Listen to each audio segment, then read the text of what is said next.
Let me do a quick rundown of all of the settings available for the Camera Pro mode in Realme Note 60. And we need to start by opening our camera. Then we can move to the right and click on the More, and that way you'll be able to see the Pro mode right here. Now on the bottom, just above your shutter button, you can find different settings, and we're gonna start from the right to the left. And let me also explain what's the point of the Pro mode. So I'm using this mode to capture specific things like my miniatures or photos of, let's say, plants or anything else. I wouldn't be using that for something like a landscape photo. You can also try a portrait, but the thing is, when you use this mode, you need to keep your phone stable depending on the settings that you change, and I'm gonna explain them all and why it needs to be stable.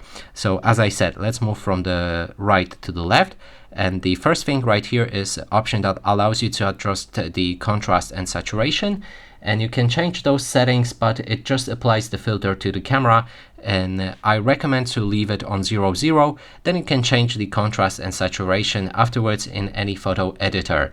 Then there's another filter, and it changes the light color on the camera. It's a Leica filter as well, so I just recommend to go for the white balance auto. Then there is ISO.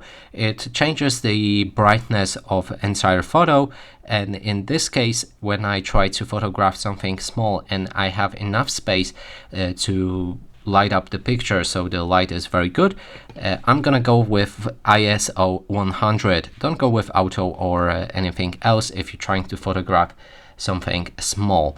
Then we have autofocus or the focus adjustment manually, and you can click on it to change where your camera will focus.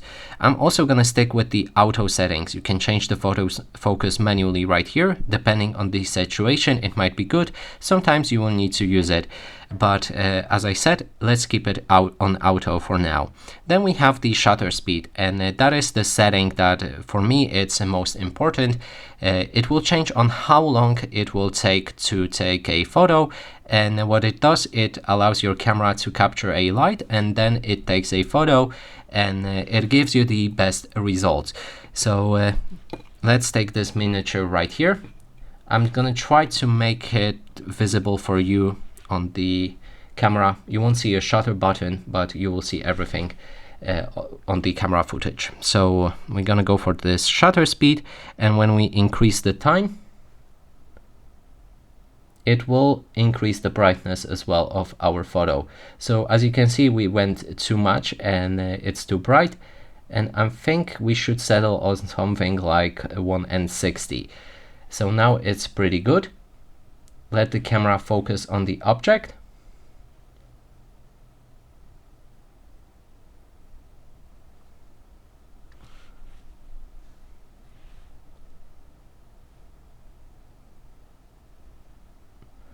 Okay, good enough.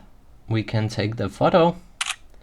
And when we're taking those photos, we need to be as stable as possible. It would be best to just use something to hold our phone, not to hold it with our hands, because every move will decrease our photo quality. So now when we go back to our photo, as you can see, it's really good. We can see any and every detail, even the hairs. Actually, here it's out of focus because I was moving my phone, but most of the time you just need to keep your camera as stable as possible. And yep, that's how you can use your Pro mode on this device.